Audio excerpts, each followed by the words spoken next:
The world knew him as Theo. But Regina King knew the man behind the fame. And now, she's finally telling the truth. When Malcolm-Jamal Warner, the man who grew up in our living rooms as Theo Huxtable and evolved into a powerful voice of art, poetry and truth, was found dead off the coast of Costa Rica, the world gasped in disbelief. He was only 54. Tributes came flooding in. Hollywood stood still.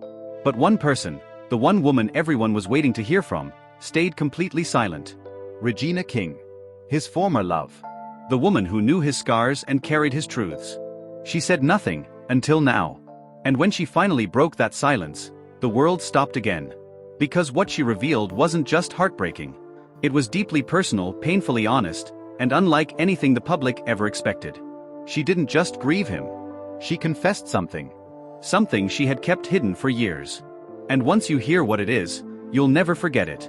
If you think you know Malcolm-Jamal Warner's legacy, think again. If you thought Regina King had moved on, you're about to learn the truth she never told anyone, until now. What she said shocked everyone. What she felt will shock you even more. Watch until the end. July 20, 2025, began as any serene vacation morning might. In Costa Rica, Malcolm-Jamal Warner was vacationing with his family. That day, Malcolm and his daughter were in the water.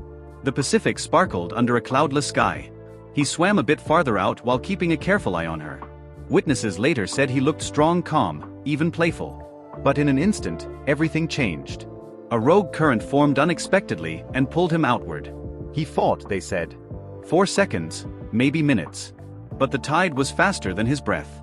Lifeguards had been posted farther up the beach. A pair of surfers noticed the panic in his daughter's cries and paddled in his direction. One of them reached him. He was face down. The surfer flipped him, dragged him toward shore. CPR was administered while his daughter stood on the beach, crying, pleading with the sky. Paramedics arrived within minutes. But Malcolm was already gone. The official report would list the cause of death as accidental drowning. The public would call it a tragedy. To those who loved him, it was a storm that never ended. And for Regina King, it was the loss of someone she had once considered her soulmate.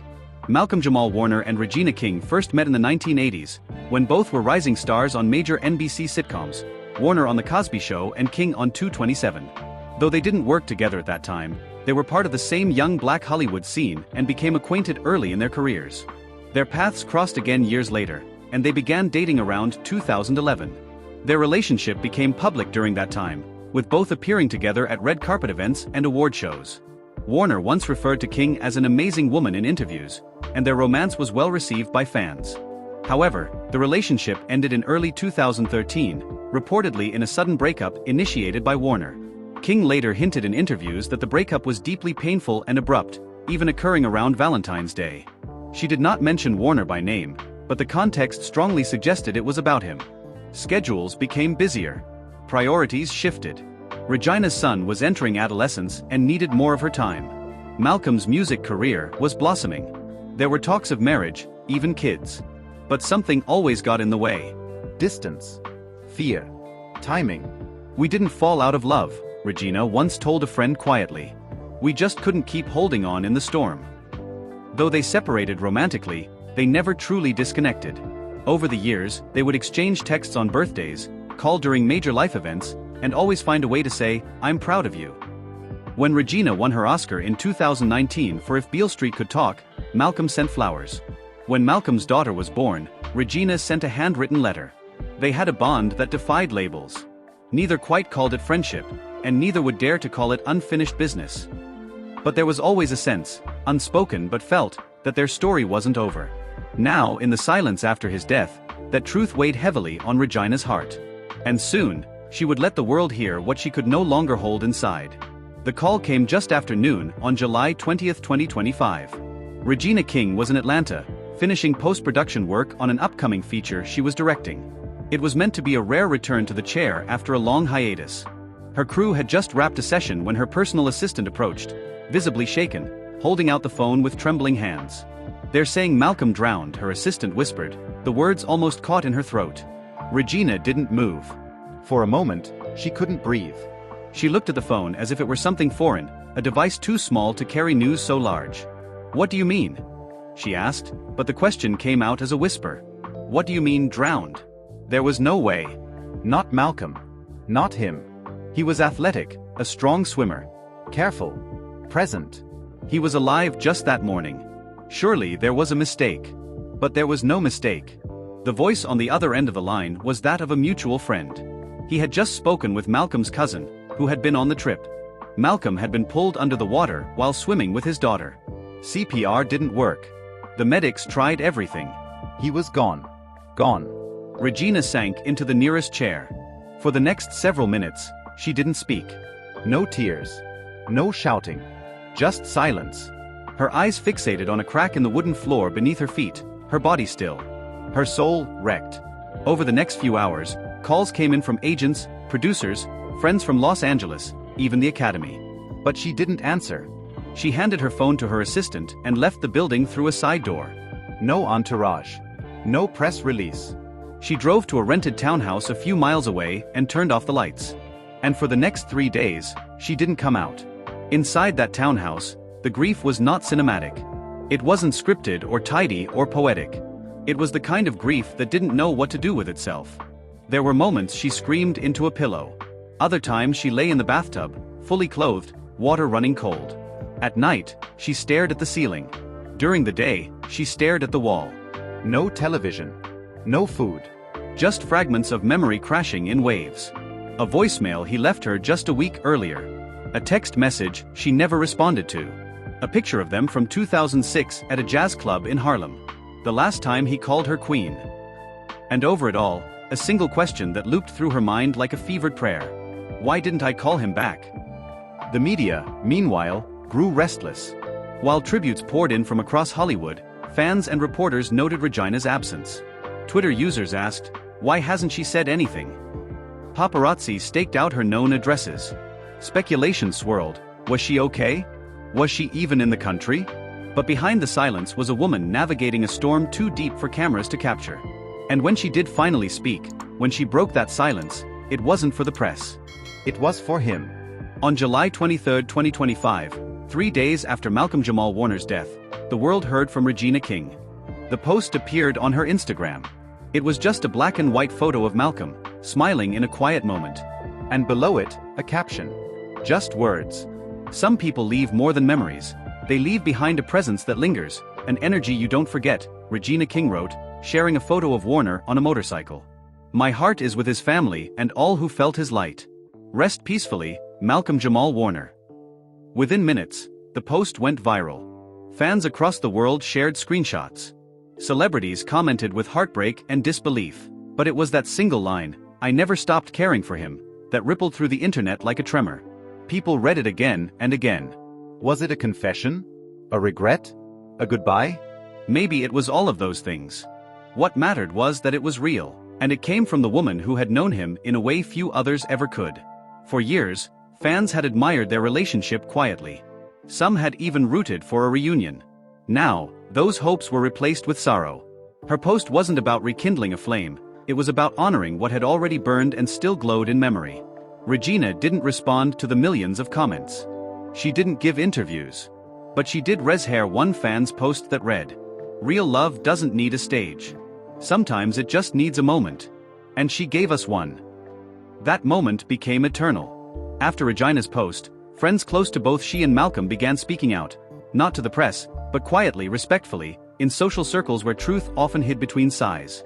One friend, a cinematographer who had worked with them both, recalled seeing Malcolm stop mid-rehearsal in 2023 to answer a call from Regina. He lit up. You could see it on his face. That call mattered. They weren't together anymore. But they weren't strangers either. Over the past year, text messages had quietly passed between them, sometimes about work, sometimes about the industry, occasionally just to say thinking of you. Regina had congratulated him on the success of his podcast. Malcolm had praised her work on a short film. In March 2025, they had spoken on the phone for nearly an hour. He told me, Regina confided to a close friend, that he wanted to take his daughter to Costa Rica. To disconnect. To be the dad he never got to see growing up. When her friend asked if she wished she'd gone with them, Regina had simply said, maybe. That's the thing about love that doesn't end with bitterness, it lingers. Not in the way that begs to be rekindled, but in the way that never really lets go. After Malcolm's passing, Regina admitted privately, I should have told him more often.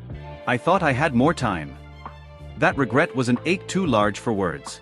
And yet, in her tribute, in her silence, in her sorrow, she said everything. "He knew I loved him," she told another friend days later.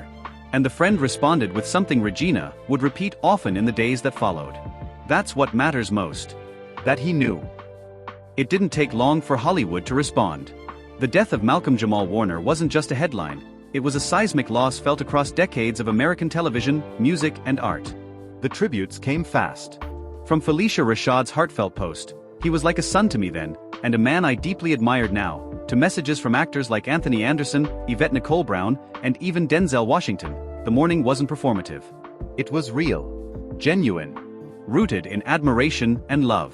Writers recalled how Malcolm opened doors for them with his production work. Musicians remembered jam sessions that ran long into the night in downtown LA, where he'd lose himself in bass lines. And actors, especially younger black actors, shared how Malcolm mentored them when the spotlight grew too bright or too cruel. "He was the blueprint," said actor Gerald Jerome. "He never lost his soul in this industry." But amid the public pain, there was a quieter, more sacred grief taking place. Far from cameras, far from hashtags. A private memorial service was held on July 26, 2025, in Los Angeles. It was invitation only, attended by family, close friends, and a handful of longtime colleagues. The location was undisclosed to the public, a small chapel in Baldwin Hills surrounded by eucalyptus trees and high walls. Security was tight, but unnecessary. No one who showed up wanted to exploit this moment. Regina King arrived in silence. Dressed in black, her face partially obscured behind oversized sunglasses, she entered alone. No entourage. No stylist. Just presence. Inside the chapel, music played softly, jazz and spoken word. On a small wooden table sat Malcolm's favorite leather-bound notebook, his bass guitar, and a framed photo of him and his daughter on a carousel in New York. Regina didn't speak during the formal eulogies. But after the service, when the pews had emptied and only a few remained behind, she approached the casket. She stood there for several minutes, her hand gently resting on the closed lid. No one interrupted her. A friend later shared in confidence what she whispered in that stillness. "You were always music. Even in silence." It was the final goodbye she'd never thought she'd have to give. And when she exited the chapel, slipping through a side door, she vanished from the public eye once again. No interviews. No statements. Her Instagram remained untouched. She had spoken once. That was enough. Not long after the memorial, a quietly devastating truth surfaced.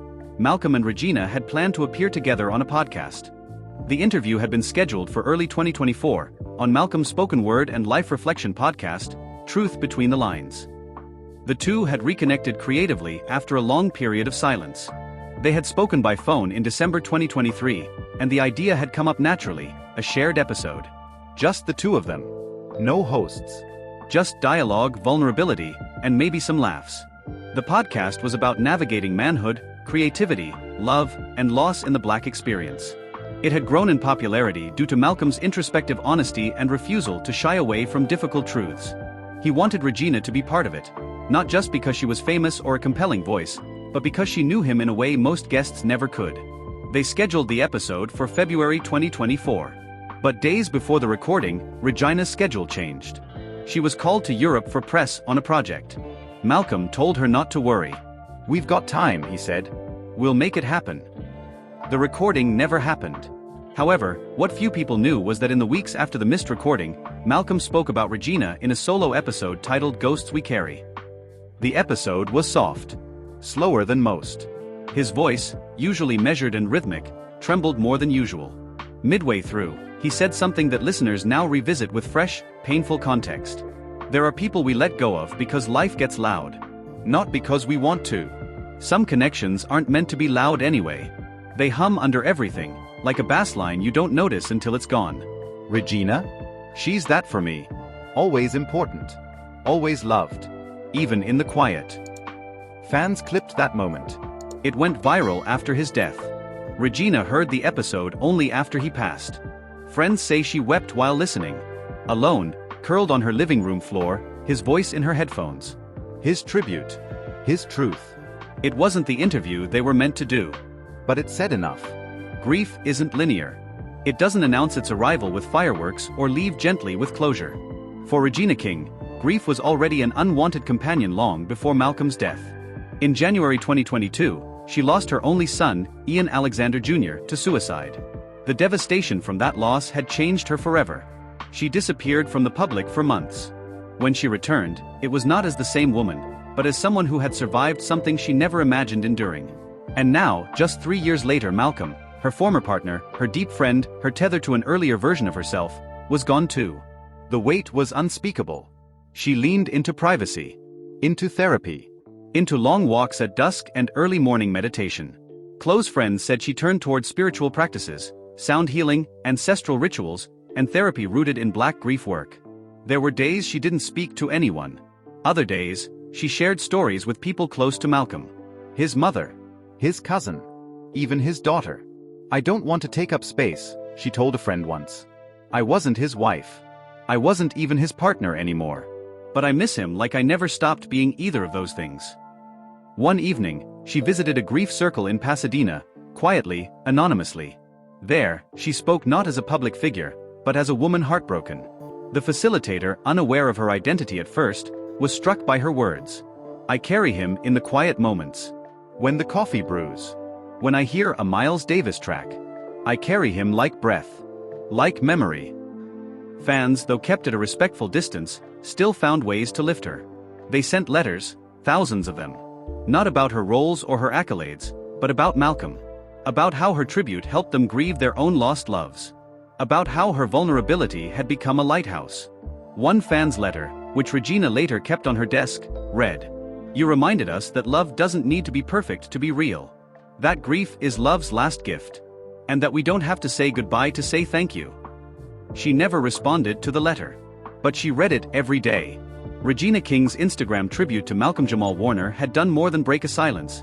It had cracked open the hearts of millions. But with raw honesty comes public consumption. And in today's media landscape, no confession remains sacred for long. Within 24 hours of her post, headlines were everywhere. Regina King reveals she never stopped loving Malcolm-Jamal Warner. Regina King's secret heartbreak exposed. Hollywood's hidden romance. Regina speaks out. Articles speculated whether they had rekindled their romance in secret. Others questioned if her tribute was a sign of unresolved love, an open door she now regretted never walking through. One gossip site even claimed she was seen sobbing at the airport, which turned out to be a paparazzi shot taken years earlier. None of it mattered to Regina. She didn't speak again. Not to confirm. Not to deny. Her silence, once again, became the loudest thing in the room. What the media missed, what fans knew but the industry refused to see, was that Regina's tribute was not for them. It was not a performance. It was not calculated, PR-engineered grief. It was the kind of message one writes alone at night, unsure whether to share it or keep it locked away forever. But she had shared it. And in doing so, she reminded the world of something that doesn't trend easily. Grief has no audience. Close friends tried to steer the narrative back toward truth. In a rare tweet, Ava DuVernay wrote, "Regina didn't write for clicks. She wrote for closure. Let's honor that." And still, the speculation continued. The noise became so loud that Regina took a step not even her team expected. She disabled comments on her post. She archived several other photos. And then, once more, she disappeared from the feed. This time, though, she didn't vanish into sorrow. She leaned into reflection. Privately, she told a confidant, "The world is addicted to the sound of pain. But I'm not interested in being their tragedy. I said what I needed to say to him. That's all that matters." Over time, the headlines moved on. The internet turned to the next scandal. But those who truly understood Malcolm's spirit, and Regina's soul, remembered the truth beneath the noise. That what she had written wasn't a tabloid story. It was an elegy. It wasn't until days after the memorial that a quiet detail emerged. One that would come to haunt and heal Regina King in equal measure. Malcolm-Jamal Warner had left her a voicemail. A week before he died. It was a simple call. Unscripted. No special occasion. Just Malcolm being Malcolm. He had called late on a Saturday night, July 13, 2025, after putting his daughter to bed and watching an old film they once loved together, Love Jones. She didn't answer. She'd been asleep, her phone on silent. He left a message, one she hadn't noticed until after the funeral. It was short, less than 90 seconds. But in that time, his voice did what only Malcolm's could, calm, lyrical, with just enough warmth to leave a lasting echo. The voicemail said, "Hey Queen. I just watched Love Jones again, and I thought of you. You once told me that poetry only matters when it's lived. And damn, that stuck with me. Anyway, I hope you're good. I know you've been quiet lately, and I get it. Just wanted to say I still think about you. You cross my mind at the strangest times. No reason for this call. Just thank you. That's all. Talk soon maybe." Regina listened to that message alone, days after the chapel service, her knees drawn to her chest, phone pressed to her ear as if she could pull him through the speaker. She didn't cry immediately. She just sat in stillness. Then she hit play again. And again. By the third time, the tears came. Quiet at first. Then guttural. Then unbearable. It wasn't the words that shattered her. It was the voice. The warmth in it. The fact that he didn't know he was speaking for the last time. Later, she played the message for one of her closest friends. When it ended, she whispered something she hadn't said aloud yet. "If I knew that was the last time, I would have called him back." That single thought lingered like ash. It haunted her. But eventually, it also softened her. Because the truth she came to realize, and would later express in a private letter she never published, was this. He didn't need the call back. He left that message with peace. He didn't say goodbye. He said thank you. Malcolm-Jamal Warner left behind more than memories. He left a legacy carved from decades of intentional work, on screen, in sound, in print, and in the hearts of those he quietly mentored. From his breakout role as Theo Huxtable to his raw, jazz-soaked spoken word performances, Malcolm had spent his life rejecting the one-dimensional roles the world offered him. He wanted to be more than an icon. He wanted to be a vessel. In the wake of his death, fans revisited his body of work, the wisdom in his poetry albums, the vulnerability in his acting, the rhythm in his music. Clips from his podcast Truth Between the Lines flooded TikTok and Instagram. A younger generation discovered him not as a sitcom star, but as a philosopher of sorts, unpolished, unfiltered, and undeniably black in his articulation of pain and hope. But perhaps his greatest legacy was personal. His daughter, just shy of her teenage years, shared a handwritten note at his Los Angeles memorial. It was not meant to be public, but friends later confirmed Regina had read it and wept. In it, the young girl wrote, "My daddy told me to tell my story even when I'm scared. He said, courage is not loud, it's real. I want to be brave like him. And like Miss Regina too. Because daddy said she was the strongest woman he ever loved." The mention of Regina surprised everyone. But not her. She knew Malcolm had kept her close, even in quiet ways. In the days after that note, Regina reached out to his daughter's guardians. Not to interfere. Not to claim a role. But to offer support, love, and a promise. "I'm here," she told them. "However you need. For her. For him." That same week, a foundation was born. The Malcolm Project. Its mission, to provide creative education and healing resources for young black artists dealing with grief, identity, and expression. It combined everything Malcolm had stood for: art, wellness, and truth. The launch was intimate, held in a community space in South LA. A poetry reading. A drum circle. A short documentary of Malcolm's life. Regina sat in the back row, quietly taking it all in. She didn't speak on stage. She didn't want to. But she had helped fund the entire thing. She worked with his estate to curate a digital archive of his unreleased work, poems, podcast drafts, music demos. She ensured that his voice would continue to echo even in his absence. Later that month, a student at the event asked her, "Why are you doing all this for someone you weren't even with anymore?" She smiled and replied, "Because love doesn't stop when the labels do. And legacies, they're not just what someone builds. They're what we choose to protect when they're gone." In that moment, Malcolm's story didn't end. It evolved.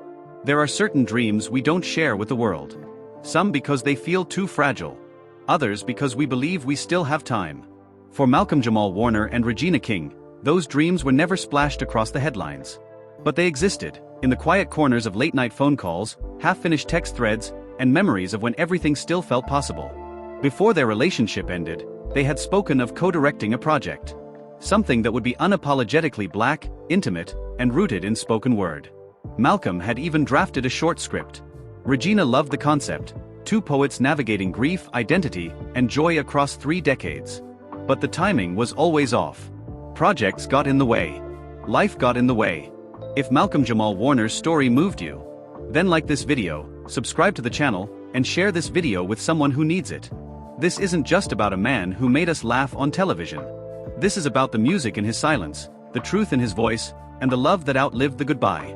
Because some legacies don't end. They just begin again, each time we remember.